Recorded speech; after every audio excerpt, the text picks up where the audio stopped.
आज हम बात करने वाले हैं कण के अवकल समीकरण के बारे में।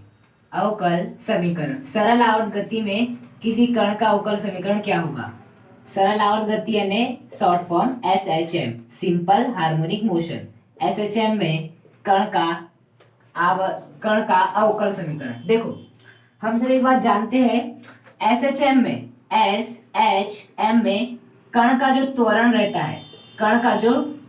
रहता है, A, वो किसके बराबर होता है? Minus omega square x. यही होता है A बराबर माइनस ओमेगा स्क्वायर एक्स। मतलब SHM में कण का जो त्वरण रहता है वो कितना रहता है? इतना रहता है। अब देखिए, मैं A को क्या लिख सकता हूं? आपका A को यदि मैं देखूं तो मैं इस प्रकार से लिख सकता हूं d2x/dt। ये लिख सकता हूं मैं आपका d2x/dt। अब मैं वो कैसे कर सकता हूं? देखो, ध्यान से देखना। अब मैं उसे कैसे लिखूंगा? जो आपका A होता है वो क्या होता है? आपका dv/dt। वो क्या होता है? A क्या होता है आपका? dv/dt। अब बताओ, मैं इस v को क्या लिख सकता हूं? इस v को क्या लिख सकता हूं? dx/dt। इस v को क्या लिख सकता हूं मैं? आपका dx/dt। ओके, तो मैं d/dt जैसा का वैसा, और इस v के स्थान पे मैं लिख दूंगा dx/dt। v के स्थान पे लिख दूंगा dx/dt।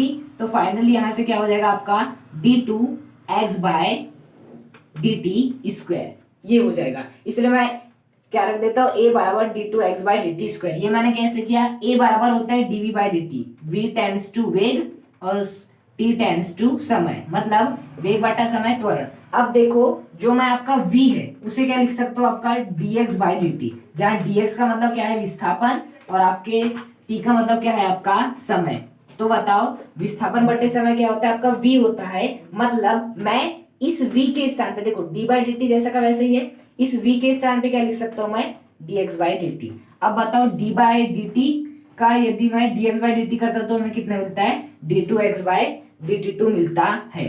तो मैं यहाँ a बराबर क्या रख दूंगा? d2x/dt2। d2x/dt2 बराबर कितना हो जाएगा आपका? Minus omega square x. अब देखो, ये माइनस में इस साइड में लगा तो किस में आ जाएगा?